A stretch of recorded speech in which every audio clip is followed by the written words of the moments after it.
Friends, உங்களுக்கு Barbie டால்னால் ரொம்ப பிடிக்குமா? அப்போ இந்த இன்ஸ்டன்ட்டை கேட்டதுக்கப்புறமா உங்களுக்கு பார்பி டாலே பிடிக்காமல் போகிறதுக்கு கூட சான்ஸ் இருக்குது. பார்பி ஒரு cruel and selfish woman. 1955 Los Angeles Barbara Miller 25 years lady இருந்தா. அவள் எவ்வளோ அழகாக இருப்பானா, அவளை பார்க்குறவங்க எல்லாரும் பார்பின்னு கூப்பிட ஆரம்பித்தாங்க. அவளோட ஸ்மைல்ஸ், ஃபிகர்ஸ் எல்லாமே பர்ஃபெக்டாக இருக்கும். பார்பியோடைய ரூம்லேருந்து காட்டன்ஸ் வரைக்கும் எல்லாமே பிங்க் கலரில் மட்டும்தான் இருக்கும். அவள் இருக்கிற அப்பார்ட்மெண்ட் கூட பிங்க் கலர் தான் இருக்கும். பார்பிக்கு ஒரு ஆசை இருந்தது, என்னென்னா மிஸ் கலிஃபோர்னியா ஆகணும் அப்படின்ட்டு. அதே மாதிரி அவள் கலந்துக்கிற கான்செப்டில் எல்லாத்துலேயுமே யாராச்சும் ஒருத்தராச்சும் காணாமல் போயிடுவாங்க.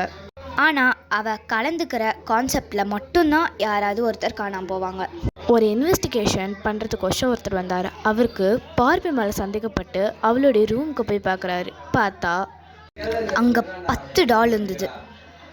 அந்த காணாமல் போன 10 பேரோட முகமும் அந்த டாலில் போட்டிருந்தது. அது மட்டும் இல்லாமல் அவங்களோட நேமும் அங்கே இருந்தது. அதனால் அவளை அரெஸ்ட் பண்ணுறாங்க. அவள் அரெஸ்ட் பண்ணிட்ட பிறகு அவளை அரெஸ்ட் பண்ணிட்டு 1959 ஒரு டாலை உருவாக்குறாங்க. அதுதான் பார்பி.